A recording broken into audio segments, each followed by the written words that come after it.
नमस्कार.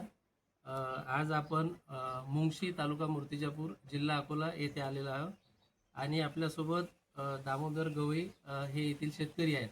तर यांनी यांच्या मागच्या वर्षीच्या जे सोयाबीन पेरलेलं होतं त्यापैकी यांच्याकडे साधारण 2 क्विंटल सोयाबीन त्यांनी त्यांच्या स्वतःच्या शेतात पेरणीसाठी ठेवलेलं आहे. तर हे सोयाबीन आपल्याला डायरेक्ट न पेरता याची आपल्याला उगवण चाचणी करून आपल्याला पेरणी करायची आहे. त्यासाठी आपल्याला ही गोनपाट पद्धत एक आपल्याला सोयीस्कर घरगुती करण्यासारखी आहे आणि यावर आपल्याला रिझल्ट बघायचा आहे. तर आपण यावर 100 दाण्यांची ज्यावेळी आपण तपासणी करतो म्हणजे चाचणी करतो उगवण चाचणी, त्यापैकी आपल्याला 70 दाण्यांचं जर्मिनेशन झालं पाहिजे का 70 दाण्यांना चांगल्या प्रतीचे कोंब मिळाले पाहिजे. ते आपण रेग्युलरच्या प्रचलित 30 किलोने आपण ते बियाणं पेरू शकतो. ते जर 60 दाण्यांना निघाले तर आपल्याला त्यामध्ये सीड रेट म्हणजे आपण जे बियाण्याचं प्रमाण आहे ते आपल्याला वाढवावं लागते.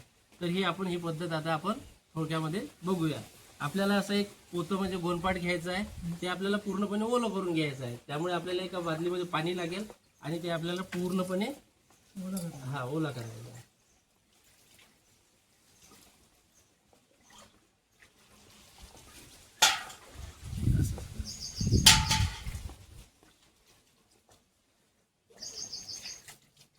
आपण हे सुरुवातीला असल्यामुळे पूर्ण ओलं, बाकी आपल्याला मग याला जे 4-5 दिवस आपण ठेवणार आहे तर त्याला आपल्याला पाण्याचा एक हे करायचं आहे, फक्त स्प्रे करायचा आहे थोडा थोडा. नाही काहीच नाही, काही गरज नाही, बस हेच. आता हे पूर्णपणे ओलं झालेलं आहे. आता आपण इथे बियाणं घेतलेलं आहे. आपण त्यांच्याकडे वेगवेगळे असलेल्या 2-3 पोत्यांमधून बियाणं घेतलं आहे. बियाणं चांगल्या प्रतीचं दिसत आहे. द्या ठेवतील हे घेतलं. आता यापैकी आपल्याला 10-10च्या लाईनने असे 100 एका रांगेत 10 बिया याप्रमाणे 10 बाय 10च्या 10 रांगा करा. एकूण 100 बिया मांडा. 70% पेक्षा जास्त म्हणजेच 100 बियांपैकी 70+ मोड बियाणे पेरणीसाठी उत्तम आहे. 60 ते 70% जर्मिनेशन असलेले बियाणे पेरणीसाठी वापरता येईल, परंतु सीड रेट वाढवावा लागेल. 60% पेक्षा कमी उगवण असलेले बियाणे पेरणीसाठी वापरू नये. ते बियाणे बदलून घ्यावे. पेरणीसाठी एक टीप आहे.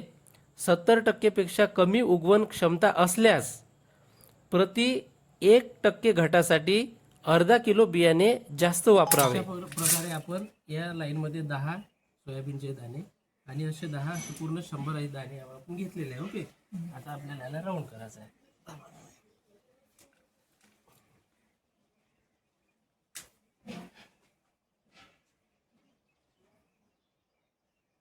ही गुंडाळी 3 ते 4 दिवस सावलीत ओलसर ठिकाणी ठेवा.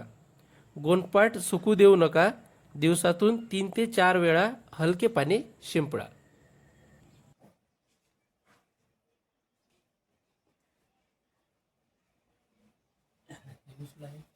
आता आपल्याला असे सावलीच्या ठिकाणी ठेवून द्यायचं आहे आणि यावर सकाळ संध्याकाळ आता आपण पाणी टाकलेलंच आहे, सध्या ओलं आहेच ते. असं स्प्रे कर, पाणी असं थोडं थोडं ओलावर राहील असं आणि सावलीच्या ठिकाणी ठेवून द्यायचं. आतमध्ये ठेवलं चालेल ना.